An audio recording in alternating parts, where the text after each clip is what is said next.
Hey, welcome back to OT Asset Management Weekly. Today, we talk about change in OT, which may surprise you because many people are under the impression that OT is the most static environment ever.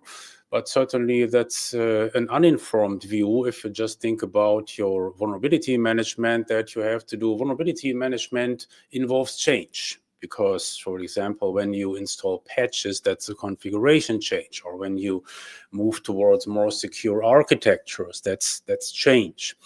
Certainly, the other big topic in our space is the digital transition. So many organizations are in the process of restructuring their OT networks, of adding additional stuff that might connect to the cloud for IoT functionality, etc. So change actually is always present in today's OT environments. You just might not have seen it. So it might have been invisible for you. And today I'm going to show you how an OT asset management system can help you not just visualize that change, but also drive that change, because that is what most organizations today intend to do. They want to arrive at more secure and resilient OT networks, and they want to take advantage of new IoT functionality. They want to drive the digital transformation in OT. So there are different areas where you can see change happen in OT, and I will go through those different areas step by step. The first thing that we will look at is configuration change and new devices. So let's just say somebody puts new devices on a network, which in a sense is a configuration change. And how do you see that? Well, in OT base, it's very simple.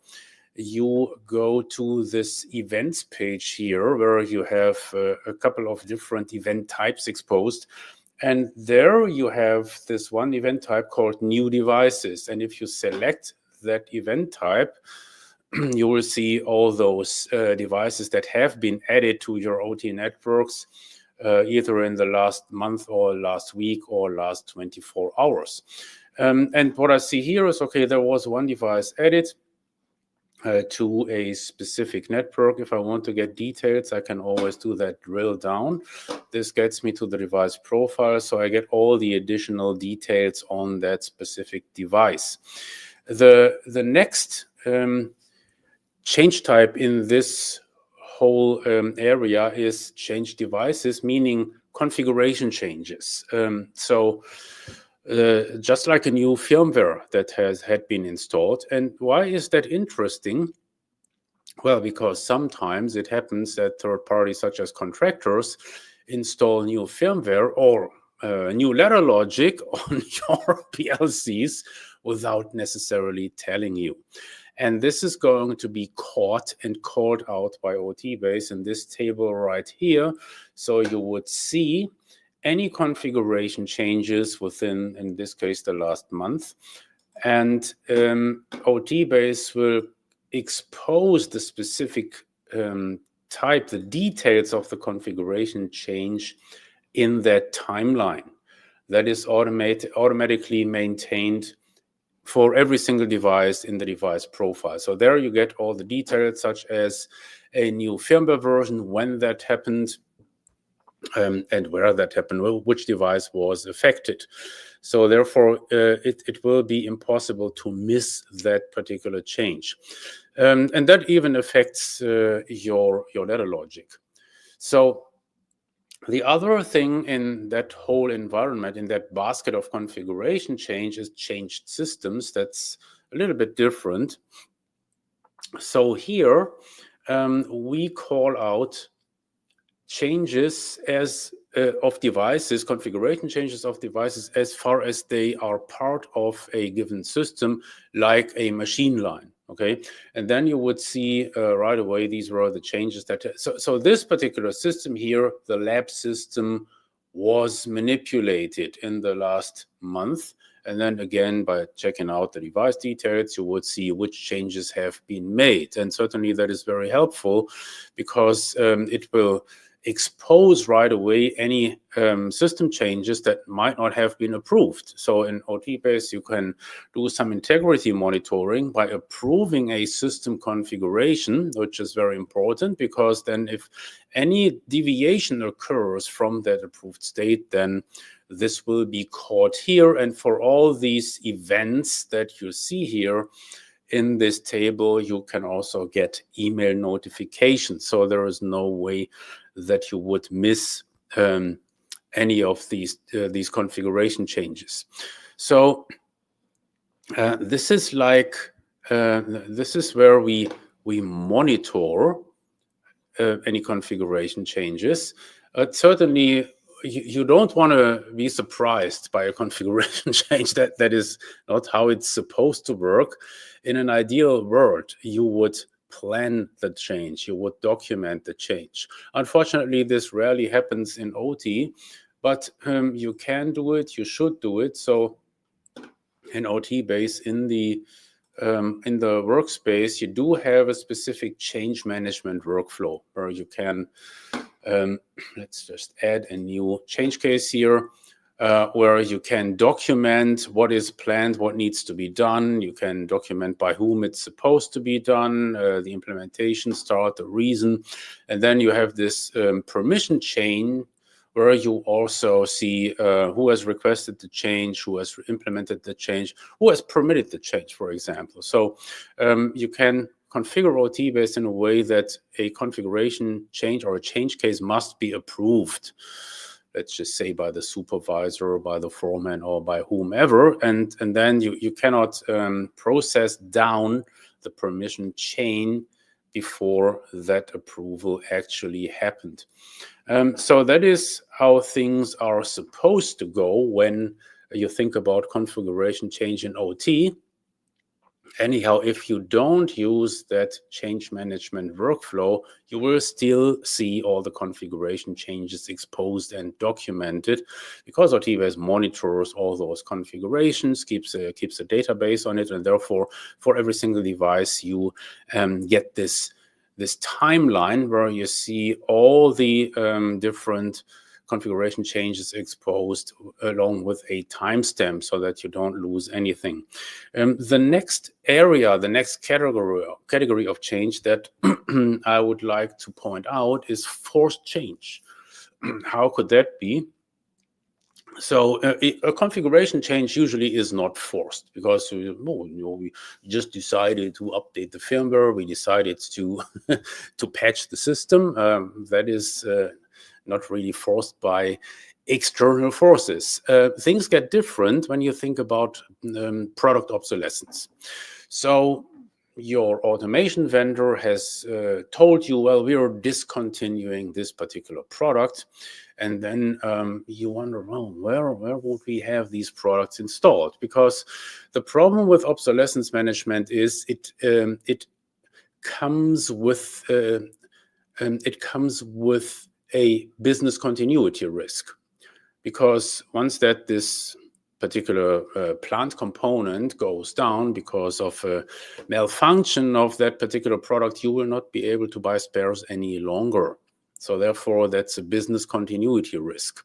And certainly as it goes, many companies find out by surprise, oh, damn, we don't have a spare for this totally outdated RTU, as an example.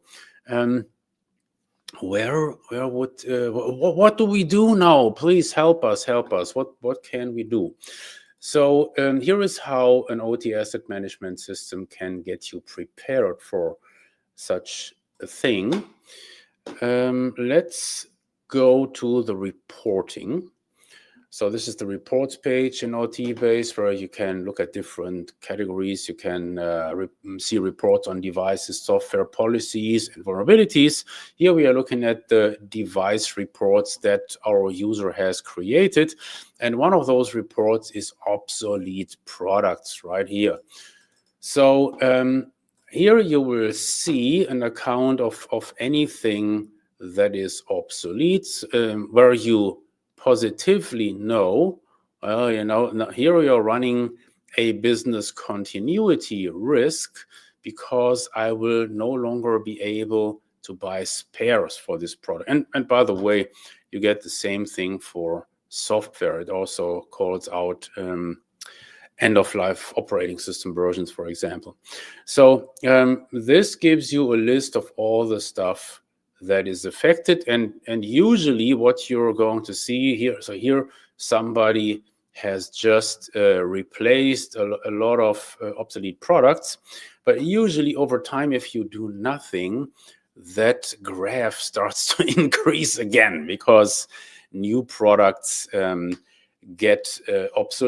obsolete. So that's just a fact of life. So that is enforced change, because you know now positively you have a business continuity problem or risk, if you will, because if any of these products will fail, then you will not be able to replace it. And then usually when you have to do a plant redesign or redesign of the OT, that is going to take a couple of weeks, and then that translates into extended downtime. So that is something to keep in mind. And where would you find most of the obsolete products? So that's very simple. They cluster around obsolete technology. What do I mean by that? Well, the field buses that you most likely still have. That means your device net, your control net.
Okay.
So it looks like we're back in business. Sorry for the inconvenience.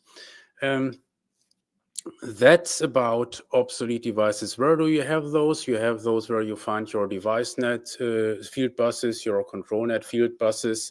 And therefore, it's really bad when your OT security product doesn't expose those field buses, right? So because then you have no visibility in those areas where the obsolete products cluster, and certainly there won't be any new versions of these products. So therefore, your field buses is an area that you absolutely must have visibility on if you are concerned about product obsolescence as you should be. The other area when it comes to forced change is vendor product notices and safety advisories. If you don't know that yet, every now and then the automation vendors discover bugs in their products. Surprise, surprise. And usually what they do then is they issue a product notice or a safety advisory informing users of these products.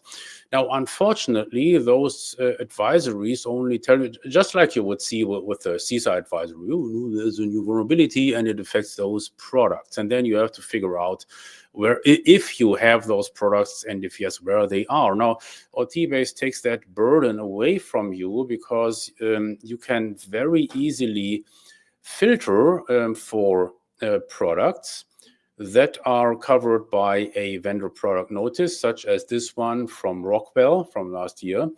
There was an issue with Studio 5000 Logix Designer versions 31 through 35. Ladder diagram routines may stop execution after download. That's not good. That's not good. And therefore, you would want to update those product versions. In order to do that, you must know where they are. And with OT-Base, that's very simple, because once that you have set up when you have generated a report, it will simply expose the affected installations. And in OT-Base, the nice thing about these reports is that they are dynamic or smart, as you could also say, because let's just assume you update any of these servers here, any of these Windows boxes to a newer version of Studio 5000, then that machine would automatically be deleted from the report. So it would shrink down, and that's also the rationale here for this timeline that you see. So you in the timeline you will see any developments, how the number of affected devices goes down, and certainly that is also what you see in the widget right here. So here we are looking at 50, and that number would go down to hopefully 0. And the same thing is true for safety advisories that are also issued by the vendor. So that is forced change. Because if the vendor tells you, oh, we have a problem with this particular product version, and it could even be safety relevant, you have something actionable on the table. You must act. You must change the configuration, because otherwise you will run into trouble, even without the presence of a hacker. That's the big difference to vulnerabilities, to CVEs. If there were no hackers, if there were no malware, you could have all the vulnerabilities in the world and you wouldn't need to care. That's different with those functional bugs that vendors identify in their product. Certainly, every vendor will have some bugs every now and then, because software isn't perfect.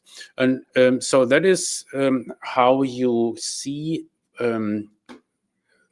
how you can deal with forced change, and because your OT asset management system will expose those areas where you need to do something, either because your installed products will or are about to become obsolete, so therefore you will not be able to purchase any spare parts, or there is a positive problem that the vendor has identified and they're telling you about it. The next category of change, of OT change, that I want to touch on is when you think forward, so you want to make some additions to your OT networks, like you are going towards the IIoT, the Industrial Internet of Things, you're going full digital transition.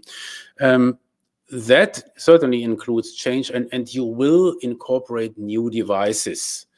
And you have seen that earlier when you include a new device in your networks, that is going to be detected and flagged automatically by OT-Base. But here is another thing. in order to cover this, it's very important for an OT asset management system to expose, or at least to record, the asset lifecycle stage. Let me tell you what I mean by this. So if we go back to the inventory in OTBase, a device has its own lifecycle stage. Let's just look at this example right here, where you would see this device is operational. Now, it could also be decommissioned. It could also be in the planning stage, okay? So if I add a product, an asset manually to my inventory, to my asset inventory, then usually you would not do that because everything is discovered automatically in OTBase, but you always can. You can add devices manually especially for planning purposes. So in that form that you will get here, you have the asset lifecycle stage, and that when you add a new device, that's by default, that's planned, okay? Because we assume, well, you want to document an upcoming asset that might be part of a bigger system, and then that has the default lifecycle stage of planned. You can also set it to installed, or to testing, or to operational. And if you delete any of these devices, it will automatically get the state decommissioned. Which means you can also go back and check out decommissioned devices and check their last configuration details if you need that for a specific use case, okay? Now, in real life, you will rarely add one new asset for planning purposes. What you would do, for example, is you take any of these existing devices, and then you would say, okay, clone this device. And then the only thing that you would need to do is to document the changes for your new planned device. And that makes even much more sense if you look at the systems inventory, where you can clone whole systems, like a whole plant component or a machine line, okay? So that means you can pick any of these existing systems here and say, well, we're going to add a new line. Doesn't have to be in this very same facility. It could be in a new site, a greenfield scenario. And then all you need to do is, if it's pretty much the same like what you have there in Flatrock as line 4, you press the clone button, and that will allow you to clone that whole configuration. And then everything will be set to planned, to the planned stage, okay? Everything means with all the system dependencies, with all the network associations, with all the physical process dependencies that you can model in OTBase. And that certainly boosts your documentation that you would hand to the machine builder, as an example, to the integrator, because now, as far as the OT is concerned, they have their blueprint. And certainly you can always make some changes. Let's just say, no, it's not really identical to this line 4 in the Flatrock side. There are a couple of differences, so then you can edit those differences before handing that over to the integrator. And certainly the neat thing is that once that the integrator uses this blueprint, you will also find it much easier to go through your factory acceptance test and site acceptance test as far as the OT part is concerned, because everything is already documented. If you think about the IP address ranges that are going to be used, if you think about the product versions that are installed, like operating system version, then do all the Windows boxes come with a running antivirus software, etc., etc. So this is then all in the bag, and you will ace your FAT and SAT. So this is quite an interesting functionality for all those who plan to expand their OT infrastructures and make significant changes in the interest of implementing the digital transition. So finally, I'm going to touch on a category that is usually completely overlooked when it comes to OT change, and it is non-technical. It has to do with the workforce, and that is usually a completely overlooked issue, and it's going to bite you hard. So here's the deal. In OT, we find a lot of very seasoned control engineers, and they have a lot of configuration knowledge in their head, right? This is why your plants are still running, since you don't have a decent OT asset inventory, etc. They have everything in their head. And your risk now is those guys, they are about to retire. And they take all that knowledge with them. And what are you going to do then? So that's another reason why you need an OT asset management system, because you need that knowledge. You need it to be captured. You need it to be documented. And a related issue is anytime that you onboard new staff, might be in the scenario of senior people retiring, might be, or you're just adding to the workforce. So a new control engineer comes on board. So how are they supposed to understand your complex OT infrastructure if you don't have a decent OT asset inventory? And by decent, if you follow our channel, you know what that entails. It's not just a list of IP addresses and device names. No, it's particular about the context, like locations or like functional context. What machine line is this computer a part of? What will no longer work if this computer or RTU fails? Okay. What networks is it connected to? What data flow does it consume? And that's going to be a stretch for new control engineers entering your workforce to figure all that out on their own, or trying to elicit this knowledge from this senior engineer who is about to retire. So that's another part of change, another category of OT change that is usually not very well addressed. And if you then have a decent OT asset management system, well, you can just point the new guy to all that information, and he or she will be able to get along rather quickly, because you have all this awesome documentation with the floor plans, with the system relationship diagrams, with the network topology diagrams. It's all there. So that is going to ease the change. And that is probably, in closing, what I would like to point out. If you think, well, OT is totally static, you completely missed the bus. So most organizations these days are about or already in the process of dramatically changing their OT infrastructure. And this is where you need the help of an OT asset management system.